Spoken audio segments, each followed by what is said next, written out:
Yo, it's your boy Cool McCain. Saturday was crazy. You know what I'm saying? I ain't no other way to put it. SummerSlam, you can tell that the upper management, the brass in WWE, was attempting to make sure that that joint was second only to WrestleMania, possibly, in how things went on. We know we got the 2 night start next year, so I guess they wanted the one night to go out with a bang, and they did that. But we're gonna get to that. We're gonna spend some time on that. But before we roll into that, y'all know how we get down. We're gonna give you some TNA, we're gonna give you some AEW, and then we're gonna dig all the way long, hot, hard, and heavy into SummerSlam and a few trinkets or sprinklings of things that led, to some of the things that happened at SummerSlam. Um, join as always by the other half of this dynamic monarchy. My boy Playmaker. Playmaker, what up? What's up, y'all? It's been a crazy week, I missed out on some wrestling during the week. I will admit that, but I did catch SummerSlam because, I got to make sure I do my homework on my PLEs / pay-per-views. But outside of that, I have missed the wrestling week for the most part because I'm covering the Olympics as well. Which, by the way, I am enjoying. I am thoroughly enjoying the Olympics.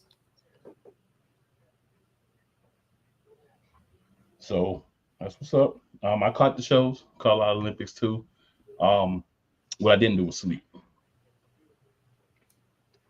So you gotta sacrifice something. So for me, anyways. But to start things off, y'all know what we got to dig into first. Y'all know how we got to do this and why we got to do this. You know what I'm saying? TNA, total nonstop action. Solid shows this week, right? Solid show. We started off. We had the Rascalz, who are kind of reunited. We talked about that before. They beat Speedball, Mike Bailey, Trent Seven, and Kushida in a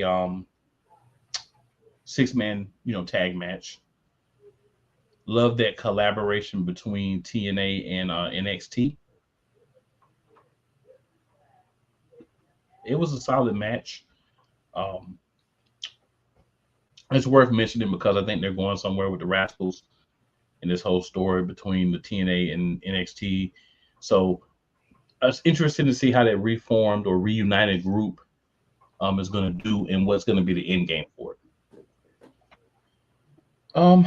After that, got an announcement that Jordyn Grace will be returning next week, along with her open challenge. So she has issued an open challenge for next week for anyone who would like to challenge her for the TNA Women's Championship. I'm interested to see who's going to step up and be the person to do that. I'm going to guess it'll probably be somebody from NXT because they haven't had a lot of crossover to TNA on the women's side. They've had a couple, but not a lot. So this would be a good chance to kind of have something happen on that side. Good. They sure getting a lot of Joe Hendricks on NXT. Well, if you're not aware, there's been a deal worked out between TNA and NXT. Joe Hendry will be able to appear on NXT. Joe Hendry will be able to use the Performance Center as well as still be on TNA full time. So they've worked out a special deal for Joe Hendry.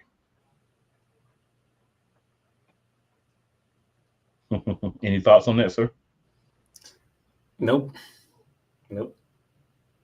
Ingenious. That's what it is. It's ingenious. Joe Hendry's hot right now, so you got him where you can basically help mold him, and then in the future you're gonna poach him, or you're gonna plan to poach him. So to me, it's ingenious on WWE's part. It's also smart on TNA's part because you're getting a guy that can be featured on there that can learn a lot from their Performance Center, how things are done, and maybe bring a little bit of information back over your way since you end up losing them anyway. So, I think it's a good move for both sides for me. All right. Jordyn Grace, of course, did her thing. So Rosemary returned. She won her match, and she's carrying around a butcher knife in a bag.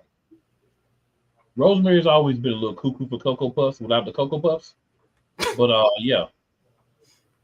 This is wild where this is going for her. But, yeah. It's wild. Wow ain't the word. So, AP, that is an incorrect statement. We're actually going to be talking about everybody. That's how we do it. AP with but I do appreciate the aggressiveness in the tone. I know it's a message, but I appreciate the aggressiveness. And I appreciate the excitement for SummerSlam. But trust me, we're going to give it plenty of time. But Hey, AP ain't new to this. AP know how we do the show. Nah, you don't know who know that AP ain't new to this about. You know what I'm saying? AP been watching. Yes, sir. So Josh Alexander refused to go to the ring, said he doesn't owe anyone an explanation. Ryan Nemeth has a match with Frankie Kazarian that he loses. After that match, Josh Alexander comes down to the ring and then gives Ryan Nemeth a spiked DDT style maneuver. Later in the show, after the championship match, he also came to the stage. Josh Alexander and smirked. So we're getting the heel Josh Alexander, but he's not really talking too much, which I like. Let's convert you to a sleazeball, and then you give us your sleazy reasons why. So I like what they're doing with him, and this is different. It's not like somebody in AEW who's already done this stick before.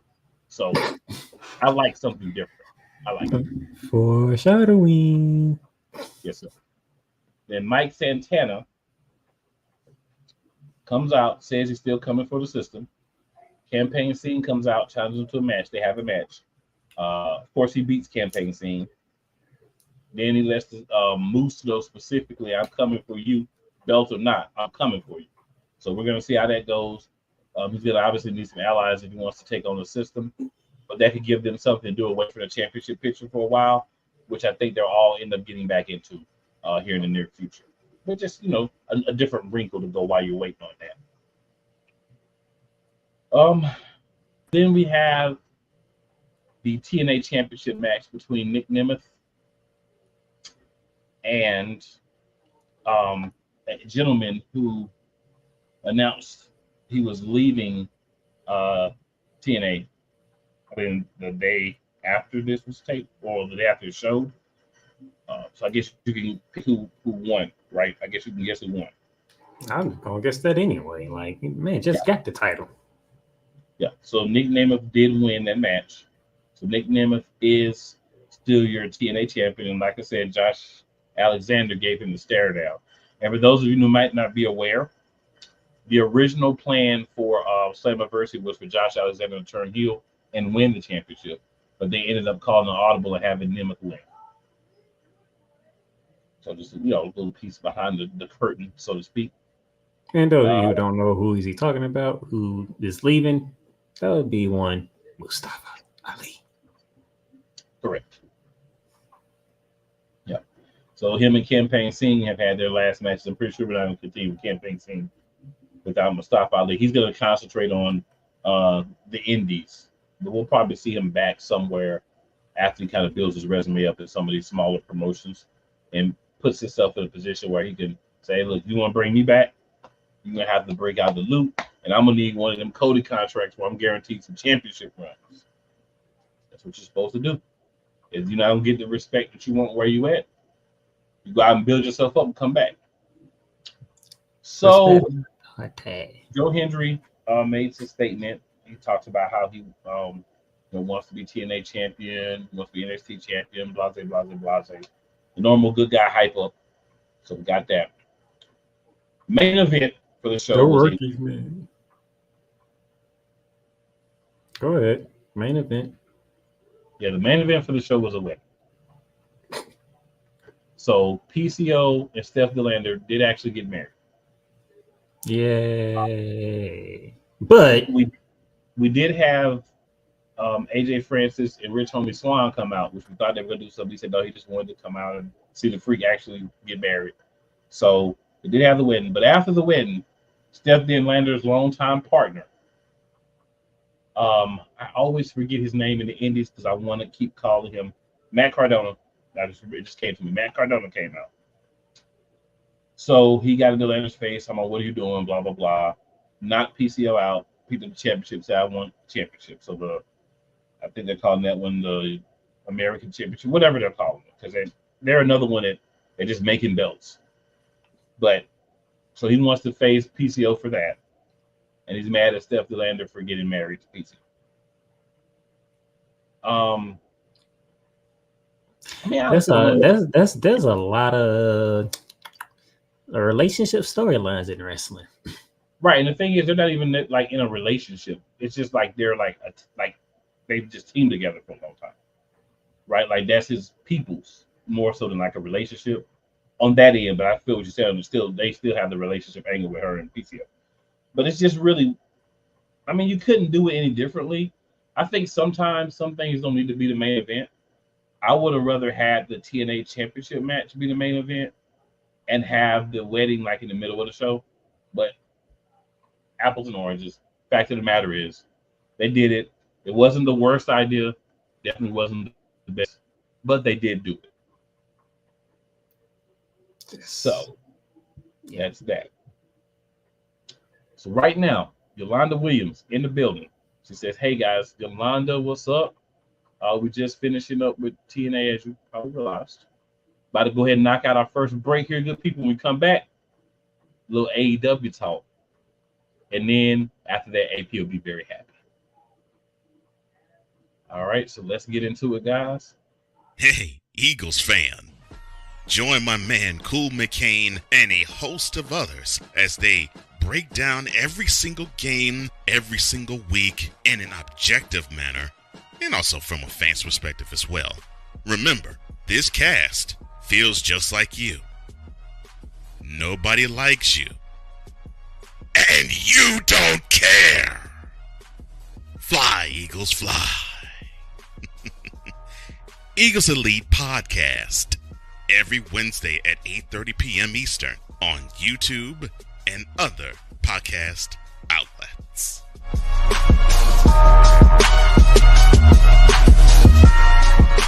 Join Ryan McCarthy. I became a Jets fan because Kurt the Frog was my favorite Muppet because he was green, and the Jets wore green.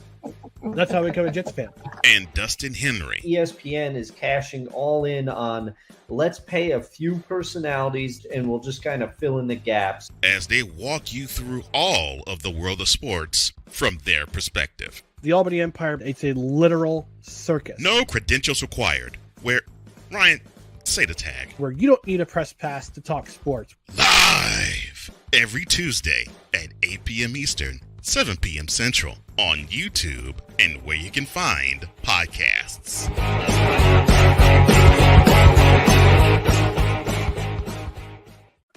Drew Willingham. In this case, yeah, you put the blame on Kyle Shanahan for apparently not preparing the team enough for the overtime rules, supposedly. Cole Johnson. Peyton was considered the winner, and he was the darling of all darlings for Gerald. With a special appearance by Tyrone Alizé McDummy. Ain't nobody calling me. Text delete, delete, delete, delete, delete, delete. Join these two football enthusiasts as they give you total football talk. Live every Monday at 4 p.m. Eastern, 3 p.m. Central on the Sertoba Media and the Comey Media YouTube channels.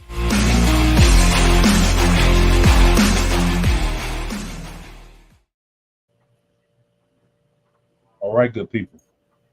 We're back from the commercial break. So now it's time to bust down into the world of AEW.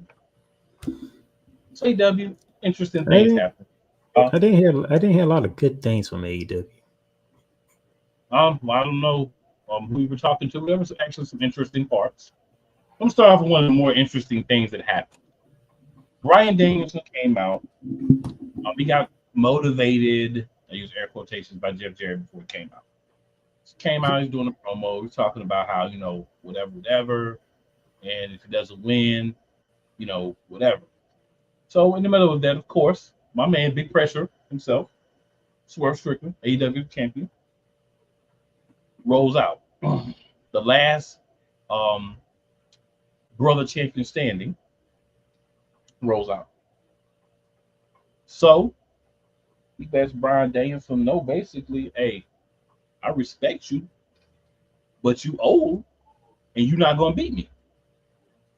Paraphrase. And then, Bryan Danielson does his thing, he gets all fired up, and then he says, if I can't beat you, this is my last wrestling match ever, not part-time, not blah, blah, blah, but my last match ever. Right? So Swerve basically goes him after that. And just for the sake of time, Bryan Danielson reiterates it. They shake. And then he tells Bryan Danielson, I'm a man of my word. He tells him, keep your word to me. Keep your word to your family.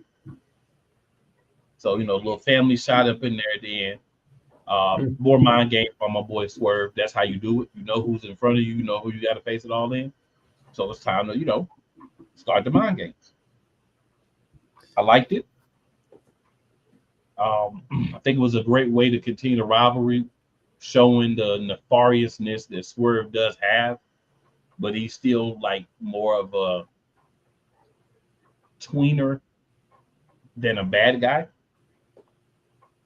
Bryanson obviously is the good guy in this whole situation. Danielson. So it works. It works for the build because you're not going to have them really get too physical. So you have to do something. Right? It works. Thought it was really good. A lot of people may or may not have liked it. But I thought it was pretty good. All right, then we have MJF. Blah, blah, blah, blah. We get the same old MJF promo. Again, it feels like I'm in 2020 to 2022. It was whatever. The jacket he had on was more absurd than anything else. I will give him props for buying into this America's Championship absurdity. But it is trash. Will Ospreay comes out, pops a little trash back at him. MJF, of course, responds. Ospreay lets him know, you're going to my home, bruv, and I support America, but I'm going to beat you, get my belt back, bruv, and we're going to get the International Championship back. And you disrespectful for throwing it in the trash, which he definitely was disrespectful for that. But this is the same old dirty MJF that we've already seen before. We thought he grew away from. So, congratulations for taking it back to the same character and thinking people want to see the same thing from 2 years ago. Way to go, Tony Khan. That's why those powder showers are not good for you, sir. Now they showers now. Powder showers now. You just throw so much powder in the air, it's like a shower. Powder shower. Oh yeah. Rain down the snow. We have upgraded all the way up to powder shower. Yes, we have, sir. Because this means to come up with the things that he's doing, he ain't just sniffing. It ain't just like throw a little bit in the air like LeBron. It's like you have a powder shower in your office. Where is Coach Johnson? Coach Johnson will be rolling on the floor right now. Powder shower. Hey man, that's what it feels like, man. I'm just giving you what it feels like. You know what I'm saying? Woo! So Will Ospreay says his piece. Then MJF says you're about to die. He has a match with Lance Archer, the Murder Hawk Monster. Lance Archer doesn't win, but he beats your ass. He stays true to this. He doesn't win, but he beats his ass. And of course, MJF, being the same coward he was in 2021, 2022, and part of 2023 until he got hurt or whatever, and had a little turn, comes out, jumps him. He's giving it to him. He's stomping him down. He's stomping the mud hole in him and walking dry. Because he just had a match with the Murder Hawk Monster.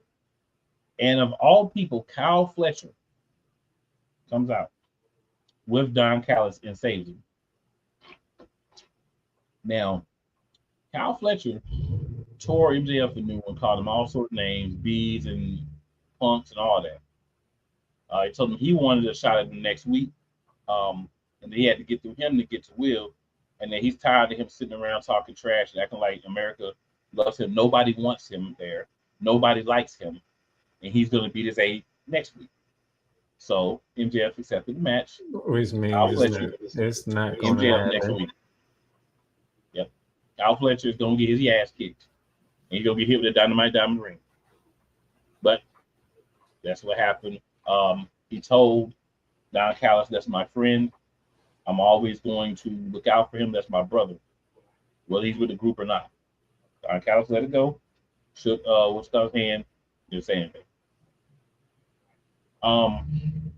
That's an interesting dynamic.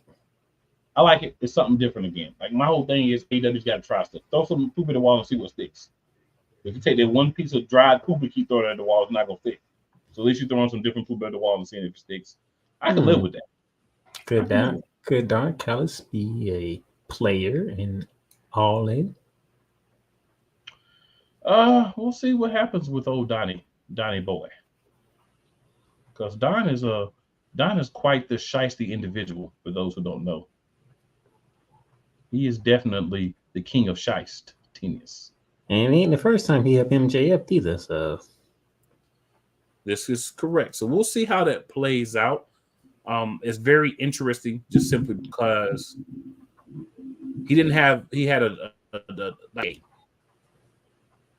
just neutral look, so you can't really tell if he's like, okay, whatever. But Kyle Fletcher could quickly be out of the Don Callis family because he is getting some new people in there. All right, then we had a CML Championship Eliminator matches. Again, for those who may not know what the Eliminator matches is essentially AEW has a match between a champion and someone who's not the number one contender because it supposedly went back to the ranking system, but this is the way around the ranking system. If you can beat them in a non-championship match, then you get a championship match. Basically the original way of how you earn a title shot. You caught the champion on a bad night without the title on the line. So Statlander used nefarious means, of course, to win the match. And then she got a cheer, and she wailed off on Willow Nightingale until the security came and pulled her off. It just further solidifies the hate between the two. That's what you do. Yeah, and the depths that Statlander is willing to go to take the belt from Willow Nightingale just because she doesn't want Willow Nightingale to have a belt. Now, Willow Nightingale looks to be working out, getting in the gym, getting her strength and her quickness up. I don't hate that. I think she's a very beautiful woman, but I think losing a little bit would definitely help her get opportunities because we can say all we want, but the only woman of plus size has really got a lot of opportunities has been Nia Jax. Right. And she squandered some, but hopefully she won't squander the current one. But if you get to a, I'm not saying she's going to ever be like, super skinny, but if you can get to a reasonable, comfortable size, I think that they'll push you more in AEW. And I'm not saying it's right or not. I'm just saying what I've seen. Then we had a 6-man tag team match. We had the Beast Mortos, Roderick Strong, and Roosh against the Conglomeration. That would be Mark Briscoe, Ibata, and I forgot who the other third one of that, because they have like a couple of people that move in and out. Might have been Orange Cassidy, but either way, they lost. Mortos got the pin. Over who? I believe he beat Mark Briscoe. He got the pin on Mark Briscoe. So the Beast Mortals pinned Mark Briscoe. Don't Briscoe have a title? He is the Ring of Honor World Heavyweight Champion. Okay. Yeah. All right. Then we had a Camille squash match. Oh, you should. Then we had a few words from Mercedes Moné. And then at the end of her little, comments, little quick heel tactic. Instead of her raising Camille's hand, Camille raised her hand, even though she wasn't in the match. Yeah, that's a boss move. Yeah, that's a boss move. Yeah, if it's the character, so I can't complain. And we both know how to what more Mercedes Moné said basically, which Kyle can't with me, paraphrase all that stuff. She's gonna have to go through Camille too, all that, blah blah blah. How's she gonna go through Camille when she's suspended? I'm just telling you what was said. I think this whole suspension thing is a joke. I think it's kayfabe just to give her a week to chill. Maybe Adam Cole wasn't doing as good as she needed a week off to go and take care of him. Well, no, that wouldn't be the case because they're no longer together. Maybe she needs a little time to deal with that. Maybe she needs a little bit of time to deal with the breakup, so they just kayfabe roll her off by saying she was suspended. You know what I'm saying? But yeah, I don't think it's going to be an issue. All right, the main event of the show, Darby Allin beat Hangman Page. Big Walt want to fight about it. That's how I feel. Why is Darby Allin beating Hangman Page? It was a roll up after Hangman kind of lost his control a little bit. Okay, lost his focus. But yeah, Darby Allin. Yeah. So then we're gonna quickly go to Collision. We had a 8-man tag match. Darby Allin, Mark Briscoe, and FTR beat the Beast Mortos and the Undisputed Kingdom in an 8-man match. I just mentioned that because of the people involved. It doesn't hold any value, truthfully, but it don't, because you just had the one team win on Dynamite, so the other team wins on Collision. Yes, sir. The best thing from Collision, Christian came out to present the trio championships to his two partners. So he gives Nick Wayne his, tells him how much he loves him and everything, hugs him. So then instead of giving the other one to Killswitch, he gives it to Mama Wayne. Killswitch gets mad, grabs Christian's shoulder, turns him around. But when it happens, the lights go dim and we get 2/3 of the House of Black. If you are not aware, if you don't watch AEW every week, the Patriarchy jumped Buddy Matthews and took him out. So they come out, long story short, they tell them how there's only 2/3 of them, so their claim is not valid. They're a tag team. Lights go off. They come back on. Buddy Matthews is in the ring. Buddy Matthews is back. They whoop the Patriarchy's hindquarters for a moment or two. Patriarchy gets out of the ring. They start to run the rap. The Bang Bang Gang comes out. They stop them, so they go out through the crowd. Nick Wayne ends up in the ring getting sacrificed to the House of Black because the Bang Bang Gang throw him in. So now we have Buddy Matthews back. So we're in the future, we're going to get some combination of these three teams vying for those 6-man tag team championships. At least they are giving who's going to be challengers, and they're interweaving some stories together. So again, AEW has work to do, but I won't say it was horrible. They are trying. The main event was not great, but that's on them. That main event should be a lot better than that. You should have gave us something to care about, and you didn't. But overall, not bad. We got champions getting paid on weekly TV shows. We have one team winning on one show, and the team that they just got done beat them on the other show. With a couple of change outs, yeah. Some of that back and forth mid 2000s, 2010s WWE booking. Yeah. They still do it to an extent too. Like you said, they trying though. They trying. Yeah. They give them to go. So look, y'all, we about to go ahead. Y'all see we kind of moved today, so we get through two. Because I need to give my boy time, because I know he is very happy. Very happy. This man, he's unhappy about something too, because he one of them people that just can't be happy about everything. But I know there's some things he's happy about too. So yeah, you don't be happy about everything. No, but you can't be happy even when things go good. You can't be happy. I'm great when things go good, but you ain't even happy when things go good. More foreshadowing. So we're gonna take a break. We'll come back, and y'all will understand what I'm talking about. Rams fans all around the world. It's a beautiful thing to be a Rams fan right now. Stafford's back. We're going to see about Cup. And running back Kyren Williams to return. Lend me your ears, or should I say lend Playmaker your ears, as he breaks down week by week everything in the Los Angeles Rams canon. Number 99, Aaron Donald. Can't wait for 2029 to come to know that you are going in the Hall of Fame, and it should be first ballot, no questions asked. Join the Playmaker as he breaks down everything Los Angeles Rams style in Ramily Talk on the Playmakers Blog Network YouTube channel and where you can find podcasts.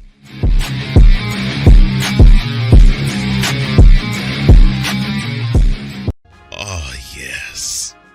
The tradition, the pageantry, the spectacle, the history, the slut. Wait. I gotta rep my brother's stuff right. All my DMV soldiers, stand up! And welcome to the Commander's Gridiron Report. You want your commanders to be repped right? Well, D. Willie is your man. Commander's Gridiron Report.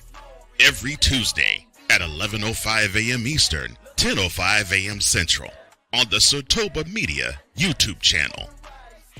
Music by Everything Boston. I love you morons. New Kids from the Block, New Edition. Dear whatever the law firm is. Sincerely, the U.S. Supreme Court. Ben Affleck, Matt Damon. Go yourself again, Jason Whitlock.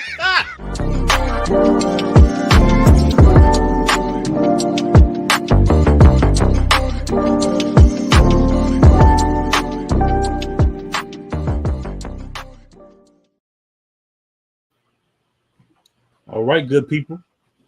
Back in the building. It is the time for my co-host in his giddiest mode that he can be while still not being happy. Talk to us about what's going on in the world of Raw, SmackDown, and of course, we're going to need some time for SummerSlam. Can I just skip Raw and SmackDown? Besides the fact that the Bloodline have the tag team titles, which, I mean, when you have that tag team going against DIY, I mean, what else do you expect to happen? Right. Also, I'd love to mention there was a female tag team match. We did get a female tag team yeah. match. So, our favorite tag team on the women's side was screwed out of the tag team titles. So much so that it's clear as day that we know who the tag team of the women's division is.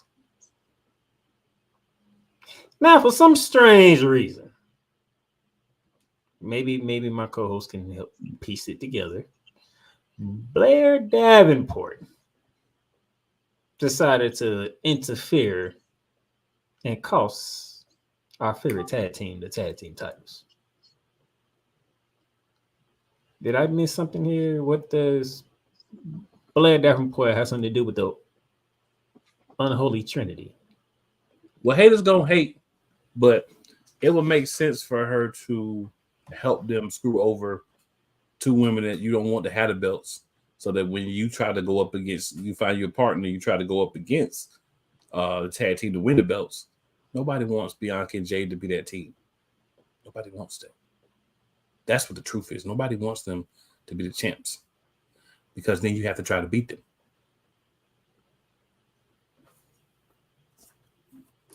And if you want to go a little bit deeper, there's a certain cliche on how Triple H is treating a certain group of people right now. It's picking up a lot of steam in some of the groups that I'm in. So there's that as well. I hope they ain't watch SummerSlam. Huh? Hope they ain't watch SummerSlam. Oh, they did. They did. Yeah.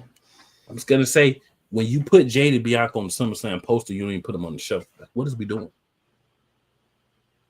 Heck, when you have tag team titles and neither one of them are on the show, what are we doing? Right. So here's I know we're gonna get into SummerSlam, but I might as well touch this now. A lot of matches for SummerSlam, you could have chopped 2 minutes off of 2 minutes, and you could have had a good 10 to 12 minutes that you could have added the women's tag team championship match and a tag team championship match for women. And the reason why I say that is you did represent the women with the 2 championship matches, but it would have been nice to have a third match and get like 4 more women on the card. It had to be a long match, right? A good 10-minute match or so would have been fine. Right? And then there's some other things that could have been done differently as well, but representation is big. When you tease representation and then you don't do it, everybody's not going to be happy. I'm going to leave that there for now. Go ahead, sir.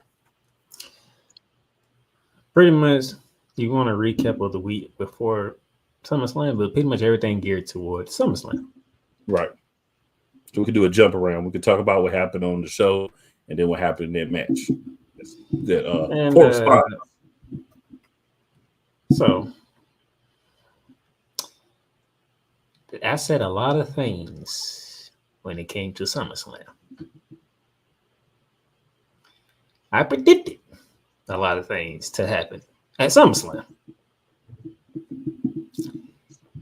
And my co-host reminded me that, everything I said happened. So, let's take it from the top. Opening match. When I found out, remember, when I said some turns was going to happen. So, when I found out the opening match was for the Women's World Championship, meaning Liv Morgan defending against Rhea Ripley, yeah, I knew what was coming. So, I said, we're going to open the show with this B turning at SummerSlam. Now, to be honest, actually, it's an interesting way that they did it. You know, Liv Morgan gets a chair because she realized she cannot beat Rhea Ripley. Like, there's no way that Liv Morgan can beat Rhea Ripley straight up. It's just not going to happen. So, I get myself disqualified. Rhea Ripley doesn't let it happen. Rhea Ripley grabs the chair. And Dirty Dom did the right thing. You can't win the title like this, which he was right. You can't win a title by getting disqualified. So, try to make people think, oh, Dom is on Mommy's side. Making sure that Mommy doesn't do anything that costs her the opportunity. Well, about a minute later, he distracts the ref, places the chair in the ring, distracts the ref, and Liv Morgan hits Oblivion with the chair. 1, 2, 3. Liv beats Mommy. And then the internet blew up. Why did the internet blow up? Because Dirty Dom put a slobbery knocker kiss to Liv Morgan. Go ahead, sir. Well, let's take it back. I'm not going to say the 79, but let's take it back. On Raw, we had, Dom tell Liv that he hated her and everything and get his face licked by Mommy and all that. And your boys, you know how we are. We think like, stuff like that happened on a Raw. And you got a pay-per-view coming up as part of the storyline. It's not always the truth. And it wasn't. I simply say this. If Liv is playing Dom, even though she is a hot hoochie, I will have a lot of respect for the hot hoochie that is Liv and the mind games that she plays. If that's what this ends up being. If the end game is to play. Now, there's something I want to point out. This is a little foresharing, but I want to go ahead and point it out now while I'm here, while I remember. If you recall the original Judgment Day, 2 of the people that they broke was Liv Morgan and Finn Balor. Liv Morgan, they physically broke, and she was put out by Mommy. So while everybody's saying, oh, they have all this sympathy for mommy, and mommy got her shoulder thrown out of socket like twice during the match and had to push it back in. I believe that's definitely kayfabe, but not true. You also have to look at it from this point of view. She did Liv wrong. She was the bad guy when Liv got hurt. So Liv came back to get revenge, and all of a sudden Liv's the bad guy for seeking revenge. So it blurs the story a little bit when you think about it. Depends on how you look at it, because, I mean, be being honest, and you talking about when I was a Liv Morgan fan, Rhea did warn her numerous times, stay out of my business, and Liv did not. But I mean, if you're half of the tag team champs, and you're sitting there, you and your tag team partner, Raquel Rodriguez, is sitting there talking about, y'all ain't scared of nobody. You got a tag team champs, and then Rhea Ripley just decides to pop up and injure your partner before your championship match. I'm no longer staying out your business because you put yourself in my business. So you got to remember that. So yeah, she told her, but then you caused her to lose the tag team championships. No one's gonna lose their championship because of something that you did, and they just be like, okay, you're a little tougher, so I'm gonna walk away. That's not how this works.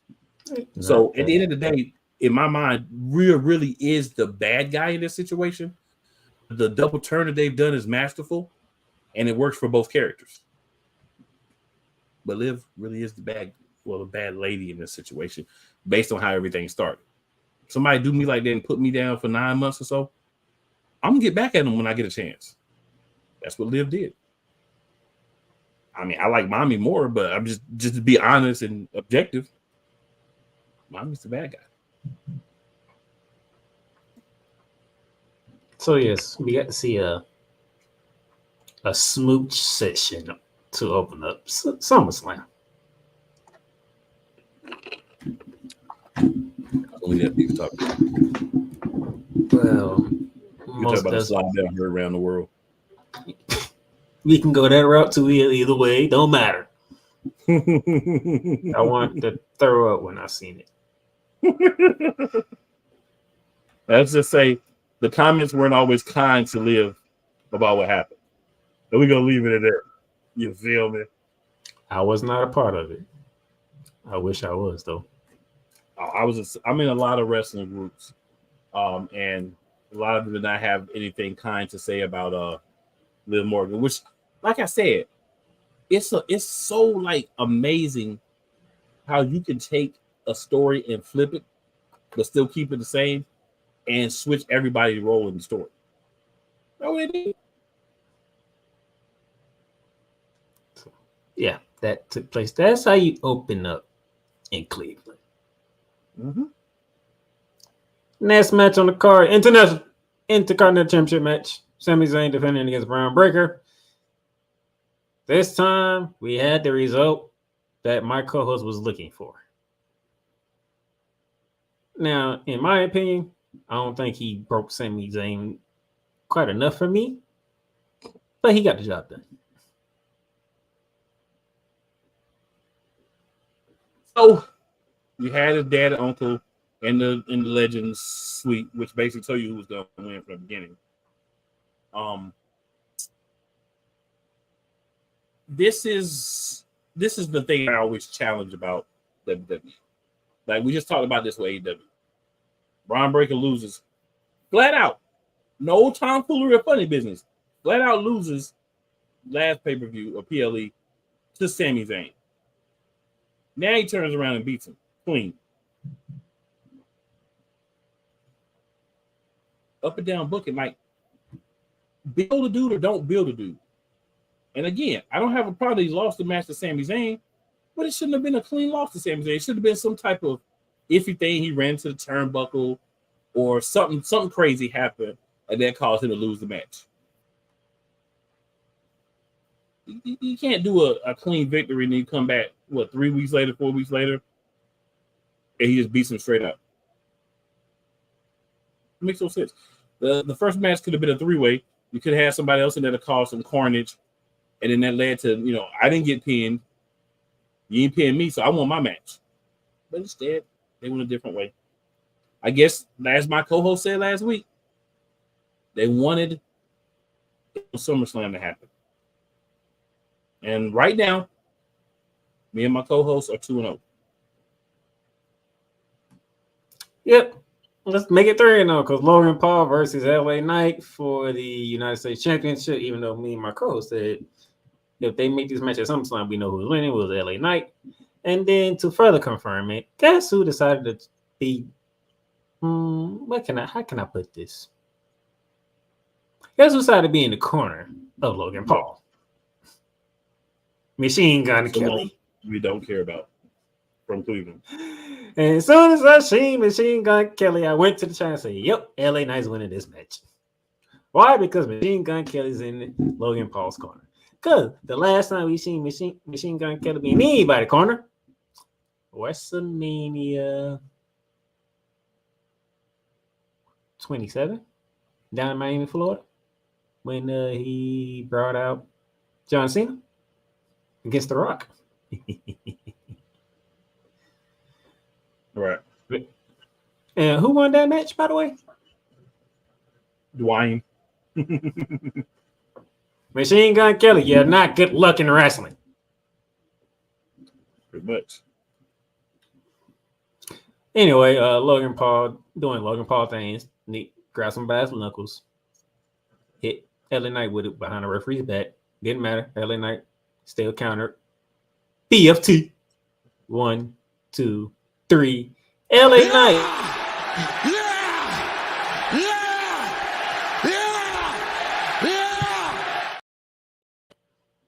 LA Knight, you're new United States Champion. Now we can use it, LA Knight. Good job. Thank you. He can use it. He knew we can use that for the longest. Yes, sir.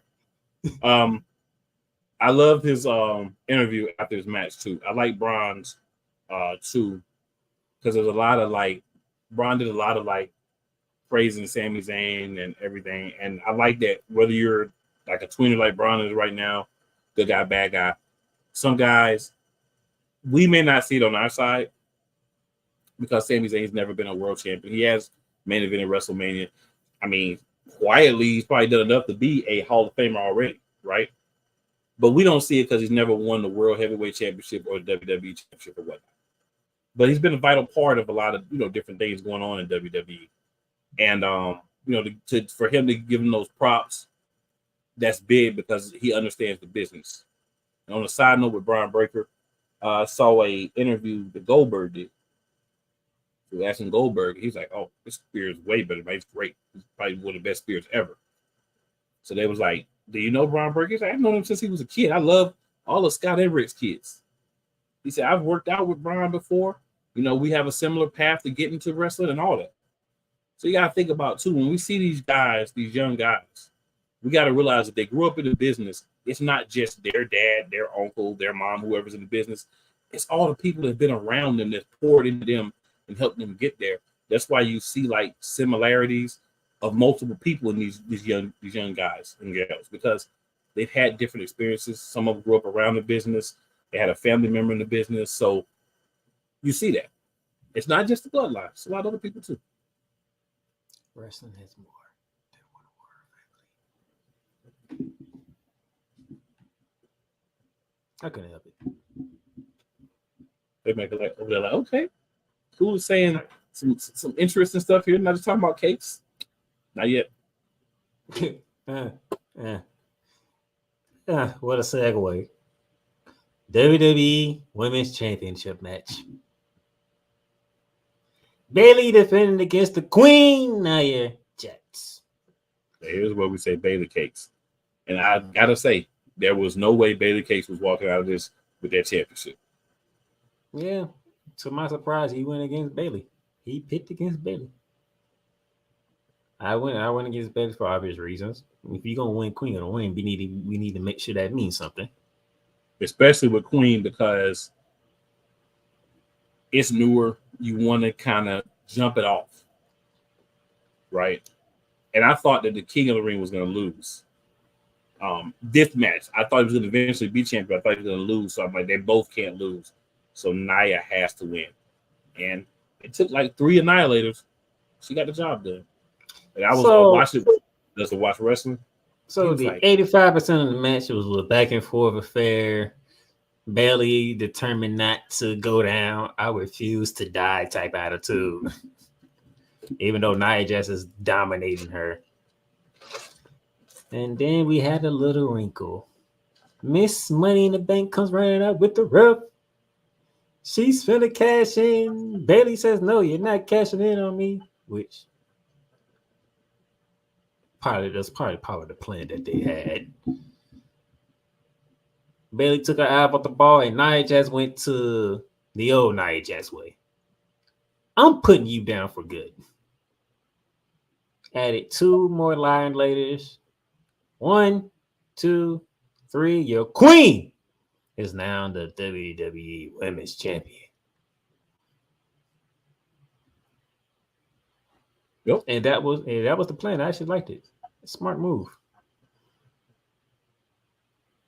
Now, as Cool McCain said on last week's show, now the fun begins for everybody outside of the WWE realm. When does Tiffany Stratton turn on Nia Jax? If she ever turns on Nia Jax. So you almost forgot she can go to NXT and she can go to Raw too. With that briefcase. I would like to ask, when does she start to do something different?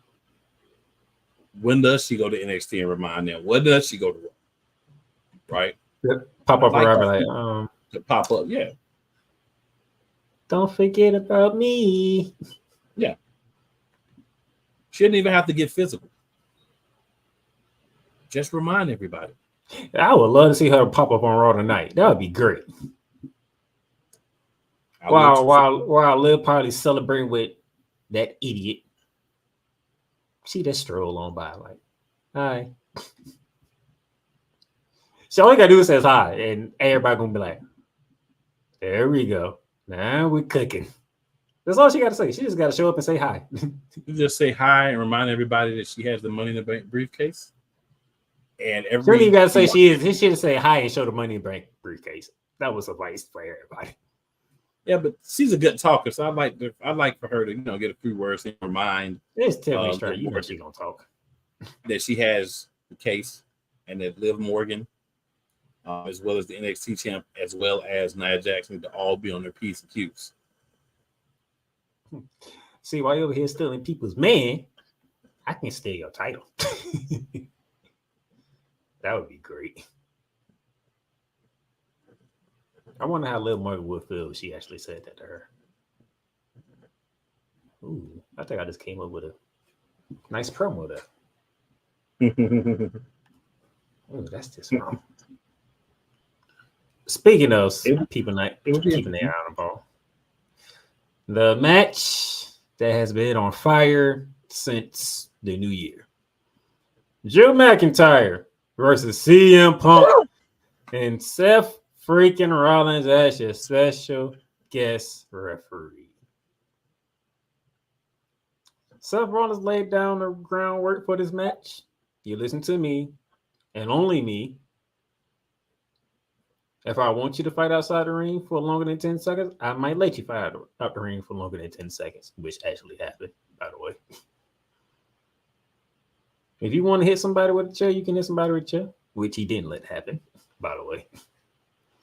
But we will have a definitive winner. It's pretty much what Seth Rollins was saying. My hand would count to 3, or my hand would ring the bell for a submission. That's all he cared about. CM Punk came out, thunderous ovation. Got to see him in the ring for the first time in a singles match in forever. Peanut Brittle Field. He didn't get injured on this one. Not this one. So he gave you what you wanted for SummerSlam. He survived. But when I say dropping the ball, that bracelet, I understand. Your wife's name is on it. Your dog name is on it. I understand. You got it from Drew McIntyre. Drew McIntyre hit you, and it's just laying in the ring. Seth Rollins says, all right, this bracelet, I don't want nothing to happen with this bracelet, so let me grab it, put it on my wrist so we can keep this mess going. CM Punk is going for the win. He's about to hit the GST on Drew McIntyre. And he sees the bracelet on Seth Rollins. And decided to get in Seth Rollins' face. Seth Rollins was like, I'm just holding it while you are handling business. So go handle business. You can get this. I don't want it. I'm just keeping it for right now because it's out in the open. You go handle business. CM Punk, unfortunately, as he said in his interview with Michael Cole, he just couldn't stay focused. So he wants to drop Seth Rollins. Seth Rollins did not retaliate. But he messed around. And we know how this works. When you the one that causes the problem with the ref, you the one that get caught. Drew McIntyre catches him with a Claymore kick. Seth Rollins counts to 1, 2, 3. And then wasn't there for a minute that he didn't want to count that third one? Oh, he definitely did not want to count that third one. He looked like he did not want to count that third one. But he counted But the 3. He said he was going to be impartial, and he did that. He counted the 3. Drew McIntyre gets the win and regained the bracelet. So there's a couple of details I want to add here. Before I do, got a couple of comments here. Got D Willie in the building. D Willie says, "What up, fellas? What up, D Willie?" What's up? And then he says, "Shout out to Playmaker for kicking it with us on Total Football Talk." That's what's up. Glad you were able to hop on and get with him till we started. Wise in the building. He says, "What's up, my brothers? What up, Wise?" Wise, the man. And then D Willie also says, "Yeah, he hesitated. Definitely did." So, I'm watching this match. I'm just gonna give it to you from my perspective. So I'm watching this match. Everything's going. I see Drew go down in his shorts. So he pulls out the bracelet, all splayed with his man meat sweat, right? Slaps on his wrist. Okay, a little nasty. I mean, I get his wrestling sweating a little nasty. Just how I was feeling about it. Then the wrestling, CM Punk gets him an Anaconda Vice, sees it, pulls it off instead of finishing him off with Anaconda Vice. That was one time CM Punk could have won. Before that, there was another time CM Punk could have won, and Seth Rollins was out of place because the thing got hit, and he was like, it took him a second to kind of get himself together and make the count. Then you had the situation with the GTF. I don't know why I'm trying to say this. GTF. He has him up on his shoulders. He hesitates. He sees that Seth Rollins has it. He gets in an argument there. Now this went from Drew's man meat to Seth Rollins, and then CM Punk ends up with it. CM Punk then does get a GTS, but Seth Rollins had got knocked out of the ring. So by the time he got back in to count, it was too late.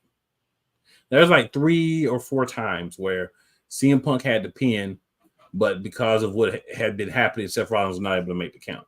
Not that he was trying not to, but just, because of the different situations. I definitely feel like Drew knew, hey, if I'm going to win this match, I got to play with CM Punk's mind. So the bracelet definitely did it. The bracelet caused him to get mad and end up giving Seth Rollins the GTS, which cost him the match. And then turn around, he gets forward. Seth gets in the ring, cuts the pin. He didn't want to, but he did. Perfect storytelling. Because we've seen CM Punk become enraged multiple times about that bracelet. And, I mean, I get it.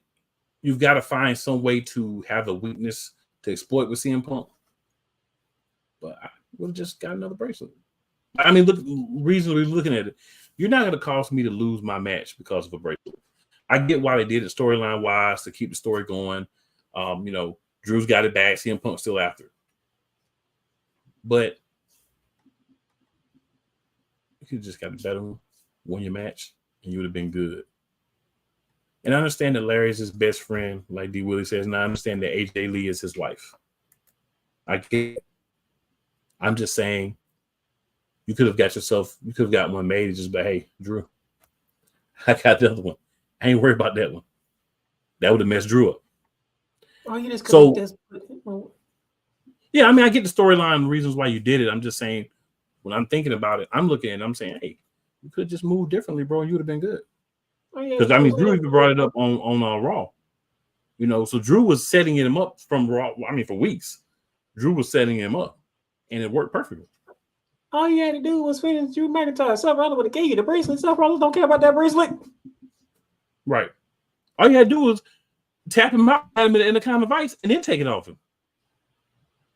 I'm just saying there's several ways you could have went to do things a little differently. CM Punk, you as a fan, you need that's what you dropped the ball. Yes, you need some poop for that. You dropped Cole the ball. Johnson is in the building with the ooh. Cole, you missed something we said earlier that you would have enjoyed. Oh my gosh. Yes. And it's about 20 con too. Yes, sir. So you have to go back and watch for that one. But you will But appreciate this is it. what I'm going to do. We got 2 matches left. Let's take a quick break. You want to take a break, sir? Take a quick break. We're down to the final 2 matches on the card. Bet, because guess what? You know I always keep a few in the stash and some good ones too. Let's go. Whether it's the men's college game, The way that this season has been going, yeah, anything is possible. the women's college game, And how passionate Angel Reese was at that press conference, they got their mojo now. the WNBA, AJ Wilson, Brianna Stewart 1 and 2, followed by Brittany Griner, Aaliyah Boston, Jackie Young. or the NBA. The Lakers had a 0.8 chance of winning. And then what happened in the fourth quarter? LeBron James by himself outdid the Clippers. You will get any and all of the information right at your fingertips or your earlobes. Join the Playmaker as he breaks down all things basketball in Shooting Lights Out on the Playmaker's blog, network, YouTube channel, and where you can find podcasts. Poppy J. You got the option to cry for the government. You got the option to protest. You got the option to keep buying, but this.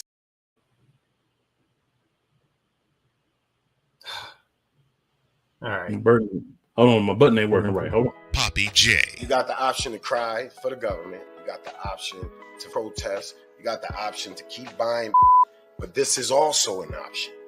Wise El Jefe. We're the first tech geeks. We're the first gamers. We're the first everything.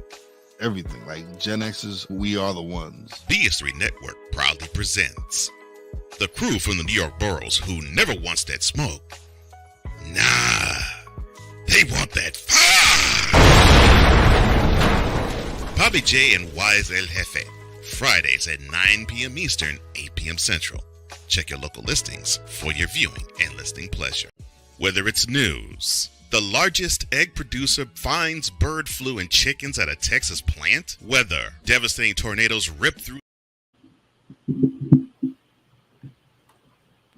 Whether it's news, the largest egg producer finds bird flu in chickens at a Texas plant, weather, devastating tornadoes rip through the heart of the United States, inspiration. A breast cancer survivor completed the journey of chemotherapy, and now begins a future one of matrimony or sports. Michael Jordan is shown on a photo with Diddy. LeBron James has a video extolling the virtues of a Diddy party. This has been yet another beating a dead horse presentation. We got you covered. BS3 Network proudly presents The Morning Shift with Cole Johnson, live every weekday morning beginning April 29th at 8 a.m. Eastern, 7 a.m. Central.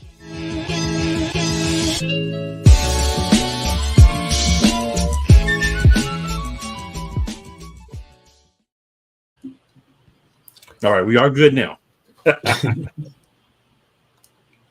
Technical difficulties over here. Sometimes be a little loud, things be a little wild, but hey, we ain't gonna let it bother us. We keep it right on moving. Like nothing new happened. So Cole says Dominique is the WWE stud. Reverse that Stockholm syndrome with Rhea. So that goes along with what I was saying earlier. Because the bad guy really in all this is Rhea in that whole situation. Now, I love the turn that's going to happen in sympathy she's going to get tonight and moving forward. But she beat Dom down and turned him into her boy toy by beating him into Stockholm Syndrome. I mean, that's really what happened. And it's like everybody has forgotten it, and WWE wants you to forget that. So kudos to them for making it play out that way. But hey, like I said, Rhea's kind of getting a little bit of that comeuppance. Yeah, baby, but Don got to see some cheeks too. She did look nice in her outfit, didn't she?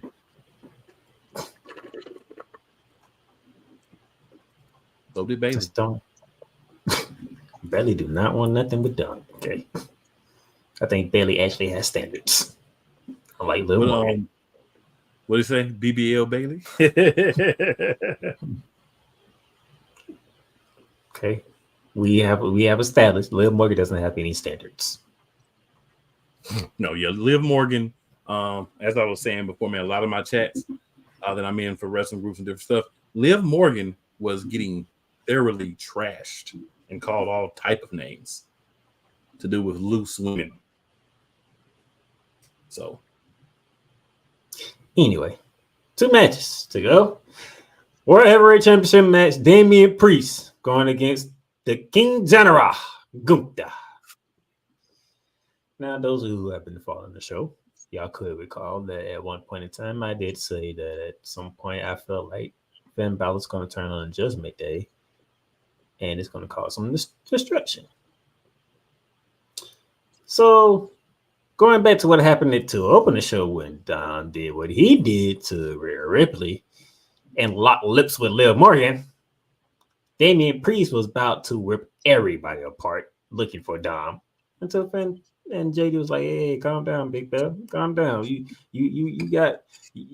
still got Gunther to deal with, okay?" Like, and he physically grabbed Finn. Did you know anything about this? Like, man, I didn't know. that did not look genuine, by the way. That looked very disingenuous. I didn't know. But hey, the 3 of us, we will go find Dom. You go focus on Gunther. All right. Gunther. We get to the match. For the first time, Gunther did not look like the dominant person in a match. It did not. Damian Priest was giving it to Gunther. He even had Gunther chest bleed. And why was that? A little extra fury because of what Dom did? Coming across in his aggression? Storytelling. I'm for it. Man. Damian Priest showed you he can hang with the best. And then Finn Balor showed up at the critical point of the match when Gunther was starting to gain control. And he figured Priest needed somebody to help him out outside of the 57,000 that was in Cleveland Brown Stadium. The brother that's been there for him, Finn Balor, comes out to help him out. He even gets hit by Gunther for his efforts. All right. At this point in time, you still don't know what's going on here because Gunther hit Finn. It's like, this is a reminder. I ain't forget what happened Monday night when them two went at it.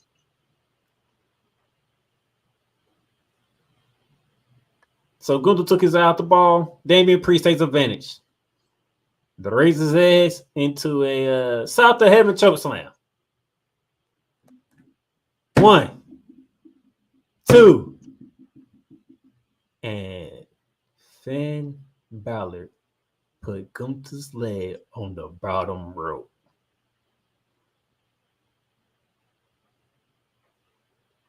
What just happened?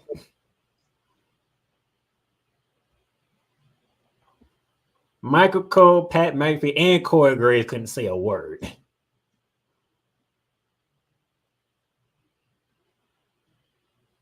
Cole said it right there. Finn was cold how he turned on Priest.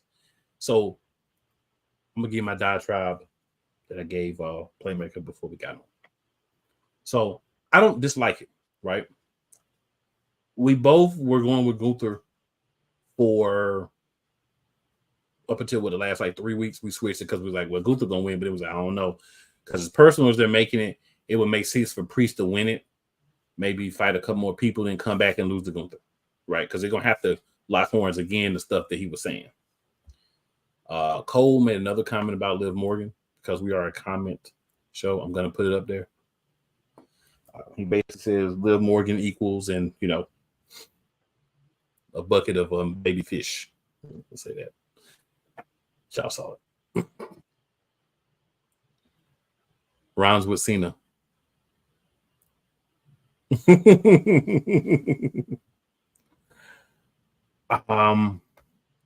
The issue that I have, this story between Finn and Damian Priest could have played out. Gunther could have lost due to Finn trying to help him, but end up, helping Damian Priest. Damian Priest looking at it and saying, "You really weren't out there to help me. You was out there to try to make me lose, but I won." To cause some extra friction and then have a build up for that. Let them have a blow off match. I mean, Finn Balor doesn't beat anybody that has a championship anymore, so Finn would have lost. That would cause him to get ticked off, and then he would have helped Damian Priest lose. That was what I was originally thinking because I already saw what was going to happen with Mono. So I think doing both of them in the same show, a little bit of overkill. It kind of inches away from the what's going to happen next to the Judgment Day type thing because you did everything like quick pop. Like I said, I don't hate it, but I think from a storytelling standpoint, dragging that part out a little bit more with Finn Balor for about another month or so, that could have been real good TV because everybody could have known what was happening. Finn could have been like, that's not what happened, and then whatever happens. But I mean, you do what you feel like is best. Both of them in one night was a little bit of a surprise to me. It wasn't like a total surprise, but once I saw them do that, I was like, well, they probably at least wait, at least a Monday night. But that's the way they decided to go. So now we got to see what's up with the remaining, I guess, members of the Judgment Day and what's going to happen with them. So co-host decided to go into the chat and remind me of how right I was. Because my thing, even though we did pick Gunther, he did say that the other thing that could happen is if Finn turns, then Priest would lose that night. And I was like, I don't see them both happening, but so I stuck with mine. But hey, only match I didn't get right. It's kind of refreshing to get one wrong because it's like, cool, I ain't see everything coming. I think tonight we find out this was the plan from the start ever since Liv Morgan decided to have a revenge tour.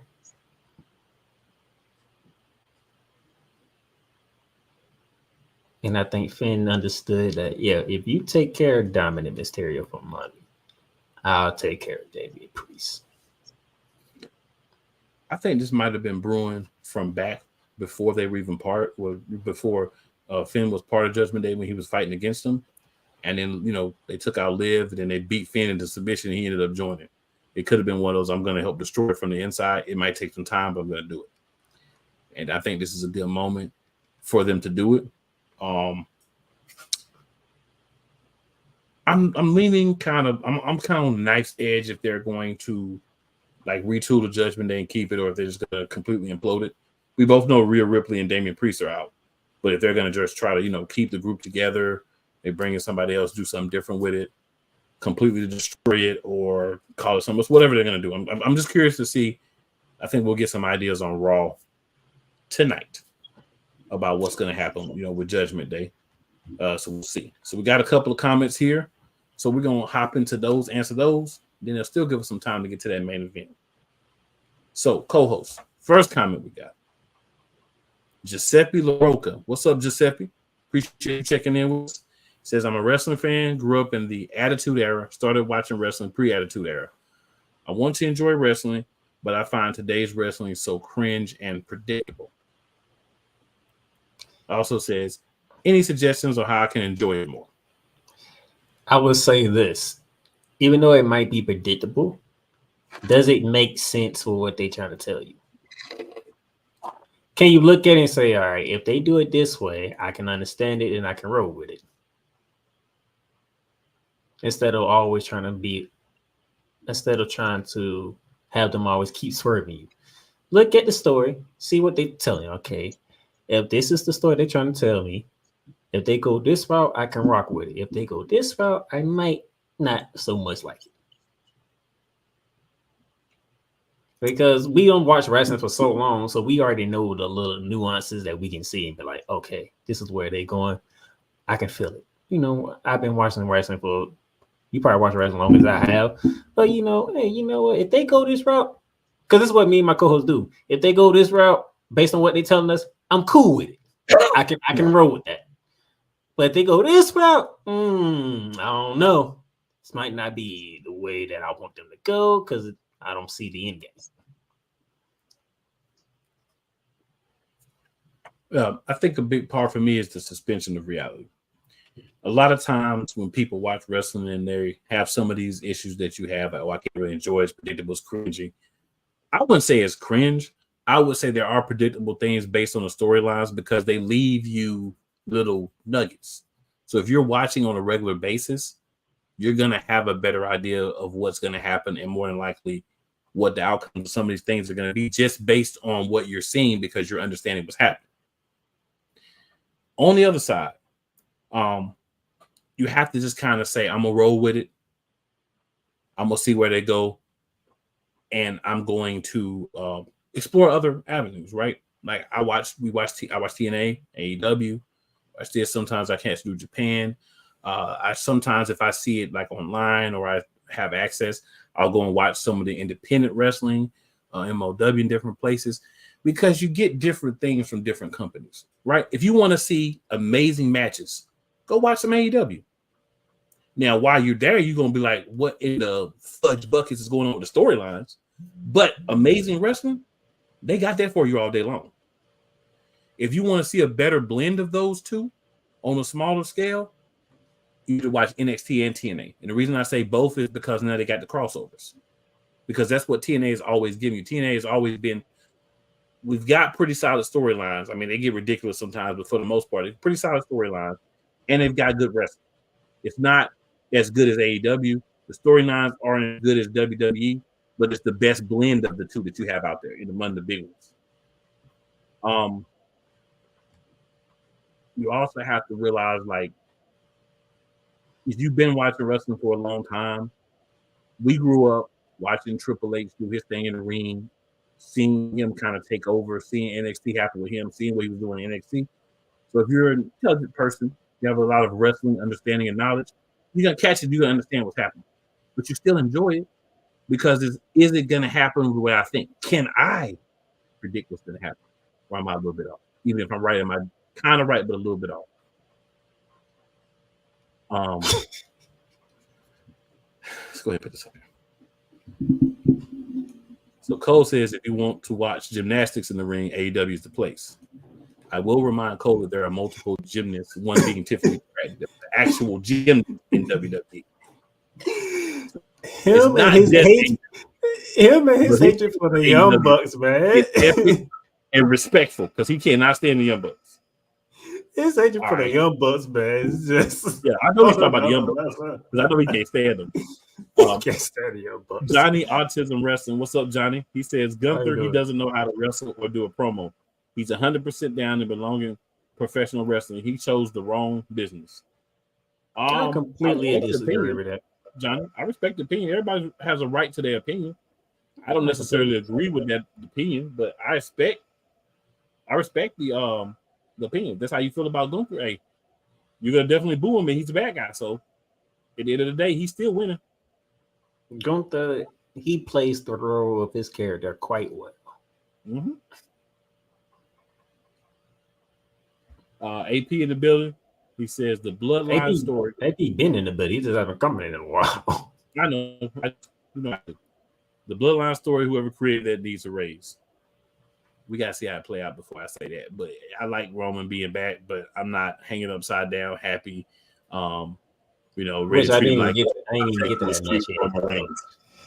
Yeah. So, AP says I ain't now since then. No. D Willie says gymnastics with the rolling laugh. D Willie also says Simone Biles should come to pro wrestling. She really just might. You never know. I don't think so. I don't think Simone Biles is that type of woman that want to deal with physicality. In my opinion. I mean, she may not be, but you never know. Might be. I never know. That's what I say. In my opinion. In my opinion. Gunther the type, all he do is eat bread and punch trees. That's what he says. Sir, I love the combination. Shout out to you. Wow. All right, Coles. Let's get to that Bloodline rules match for the WWE Championship. I don't even think they call it. I don't even think they call it Undisputed Championship no more. Shouldn't be, but Cody Rhodes versus Solo Sikoa. We all knew who was going to win, and especially when he everybody. Let me clarify this for y'all. Solo Sikoa was not the one to literally make it a Bloodline rules match. Cody Rhodes brought up the Bloodline rules of how he beat Roman Reigns with it. That's how that happened. And Solo was like, well, since you want to talk Bloodline rules, how about me and you in the Bloodline rules? So if you watch SmackDown, do not sit here and say Solo made it a Bloodline rules when he was not the one who brought up Bloodline rules. Yeah, Cody been talking about that a lot. Definitely some foreshadowing that was happening. Cody Rhodes brought it up. Solo said, okay, since you want to bring it up, that's just me and you go ahead and do that Bloodline rule match. Pretty much. It sounded like my co-host would do was since you brought it up, you might as well go ahead and do it. I can't argue with that. Just saying, that's pretty much how it went. So Bloodline rules match, and the question was, and everybody said, who's returning? You know we're gonna have the Tongas gonna interfere. You know Jacob Fatu's gonna show up. So who else is showing up in this match? Well, Cody Rhodes is walking to the ring, and who out of all people is backstage waiting on Cody Rhodes? Double A. Arn Anderson is in the back. I'm like, oh, that's an interesting twist now. Who is he talking about? Cody Rhodes, you got friends. You got friends, and they're on their way. I was not thinking Randy Orton and Kevin Owens, to be honest with you, because I seen them get taken out. I'm like, okay, Cody Rhodes got friends that I haven't seen yet. Okay, I'm looking forward to this. Showing up, Kevin Owens, Randy Orton show up, get involved. They won. What's their tag team name? I keep forgetting. The Gorillas of Destiny. The Gorillas of Destiny out of the arena.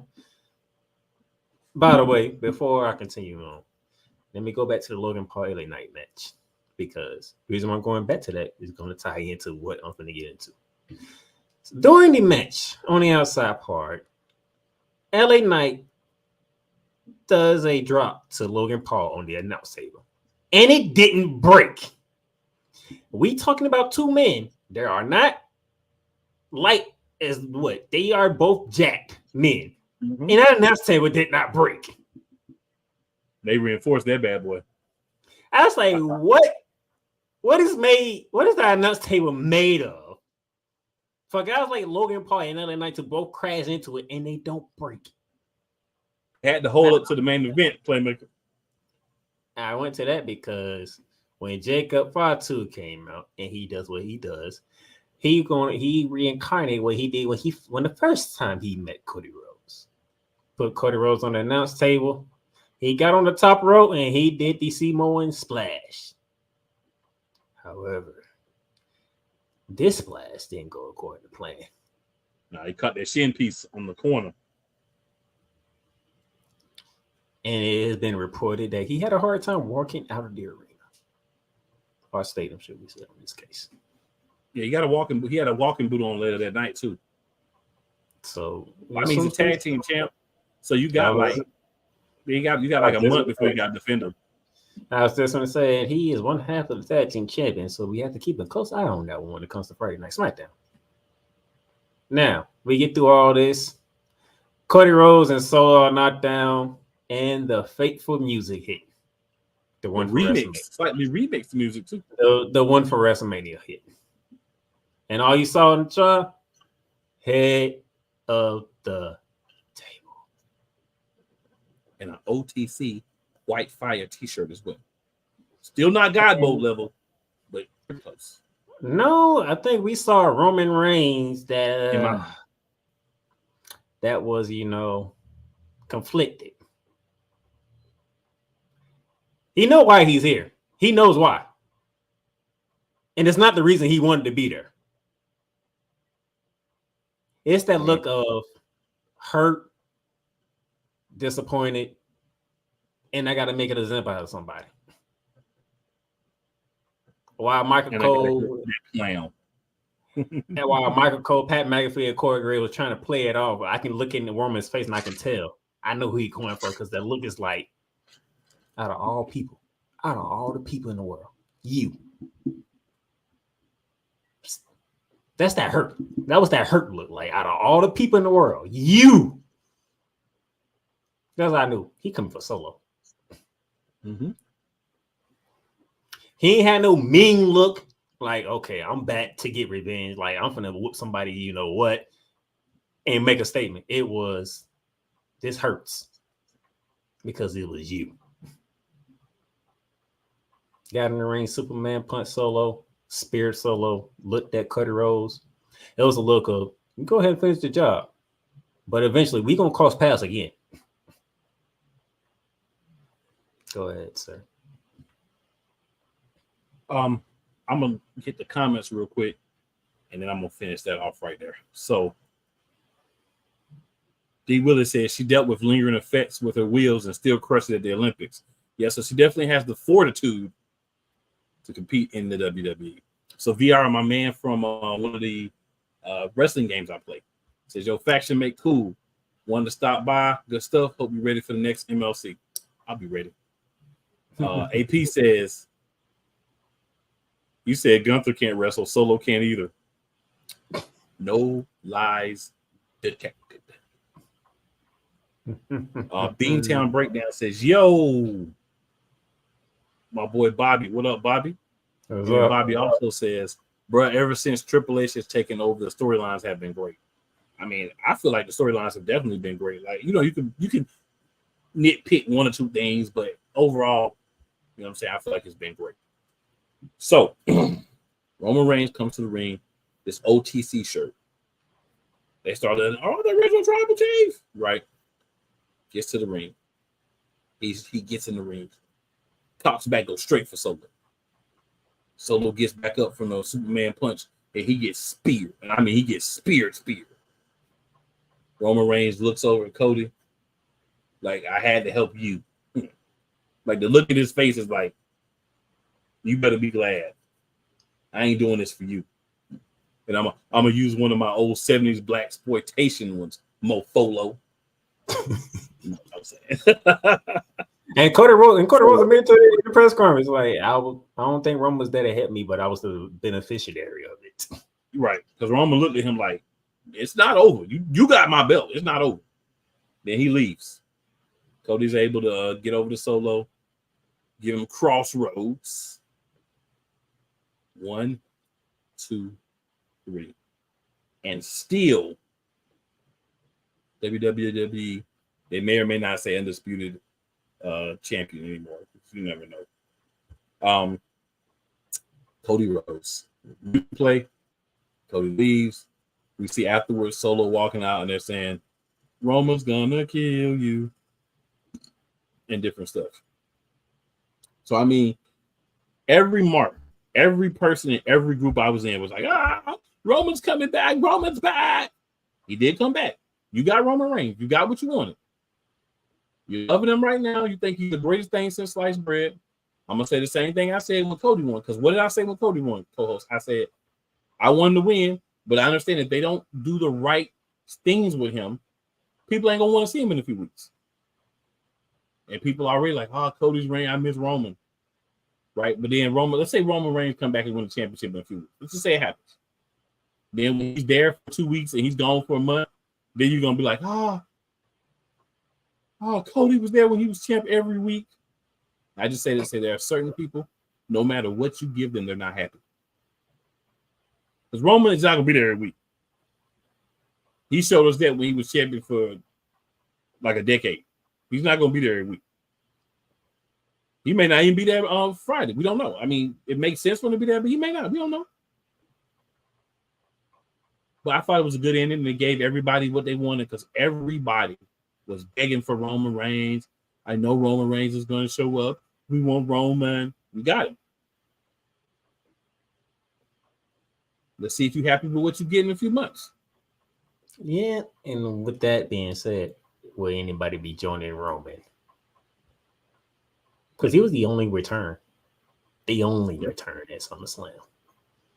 Most of SummerSlam was about the Judgment Day and the betrayals that took place. Yep. And FYI, and speaking of which, shout out to Real Wise Radio. Shout out to 502 Angel Radio. Let me get those in there. 2 places you can be live at the moment on Sci-Fi. And on Sci-Fi right now, we are getting Gunther in his suit and his congratulatory, celebratory entrance with Ludwig von Kaiser. So if anybody's confused, Raw is currently on Sci-Fi right now. Yeah, because USA still has Olympic stuff. Bobby says, I want to see AJ Lee come back. I don't know if we're going to get that. I wouldn't be bad. I know that I would say that CM Punk did say he's working on it. That's all I'm saying. CM Punk did say he's working on it. AP says, I see the Usos coming back and taking the tag belts with Roman. That is the number one pick for everybody. But we did see Sami Zayn lose the Intercontinental Championship. Just to throw that out there. Here's the thing I want people to think about too here. As a solo wrestler, Jey Uso is killing it on the merchandising. And WWE, while they signed a $1 trillion deal for Raw and for PLEs with Netflix, is because they're all about that money. So are they going to want to take Jay away from being the Yeet King and getting all the t-shirts sell from him and just throw him back in the bloodline? I'm not saying that they won't, but I'm just saying there might be something they think about. Maybe they'll have him help. But he keep his Yeet stuff and maybe he's not part of a tag team. Here's the other thing y'all think about. I don't know if y'all know this, but if I haven't been paying attention, they signed about 3 more members of that family. They did. They haven't debuted on no brand yet. They did. So, I mean, there's plenty more. So, yeah, you don't necessarily have to get Jay, but I think if you get him involved, it would be a backwards move for him to go back into the tag team with Jimmy. I think Jimmy's a tag team wrestler, but you could do like Lance Anoa'i or somebody come in and tag with Jimmy. Jimmy's going to be a tag guy because we saw him try to have some solo matches. Unless he's been off working on his craft while he's gone, Jimmy still got a lot of work to do to and you got give my boy credit. He been gone for quite a bit too. You thought he wouldn't be gone for as long. He been gone for quite a bit. Yep. Man, Jimmy could be gone for another 6 months and it wouldn't matter to me. I was saying you didn't think he was gonna be gone for this long. Well, I didn't think it was gonna take Roman this long to come back either. So Jimmy's been gone for quite a bit. I mean, since WrestleMania, 3-4 months. You gotta sell the injury. You do got glow cakes at home, so I'd be gone 3-4 months too. Just saying. Oh yeah, you know I was gonna throw one in there, sir.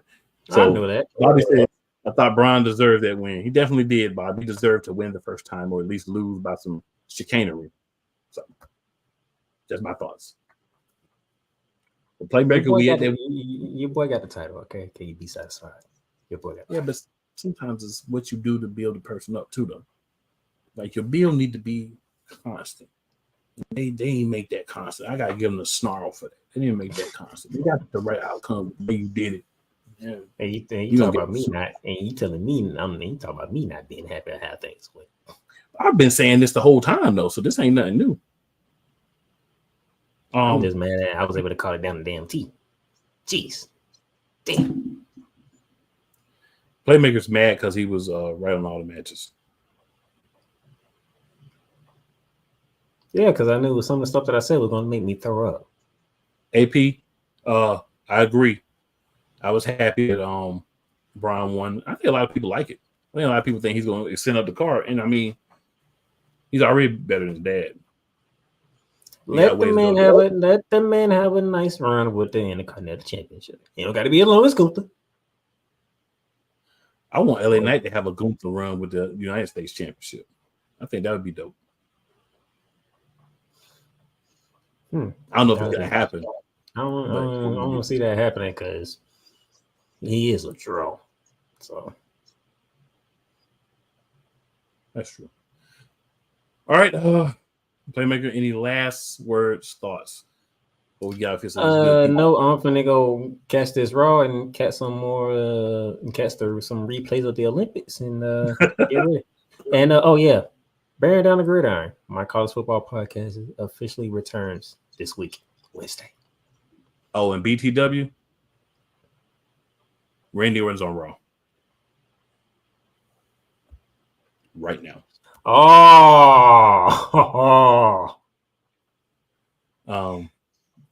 Bobby says, yeah, Randy coming out to Gunther because remember they had the thing about that match and the referee and all that. Long-term storytelling. Beantown breakdown. My boy Bobby says the baddest part about Bryan's win was when he did the Steiner bar. What? You don't like the hoo? That was great, man. That was great. All right, end the show. Now we got to go watch. Tell 4 of your friends, 4 people you may not like so well, to come check in with your boys. If you're listening for the first time, you're watching for the first time, make sure you hit that subscribe button. Make sure you hit that like button and that share button so your boys can get this thing moving. And also, it's never where you start. It's always where you finish. If this sounds a little rushed, we're trying to get to see what's going on with Randy because you know it take him 10 minutes to get to the ring. He about to get to the ring. All right, good people. And the fact that he's on Raw is by itself is ridiculous. All right, good people. We out. We'll see you next week.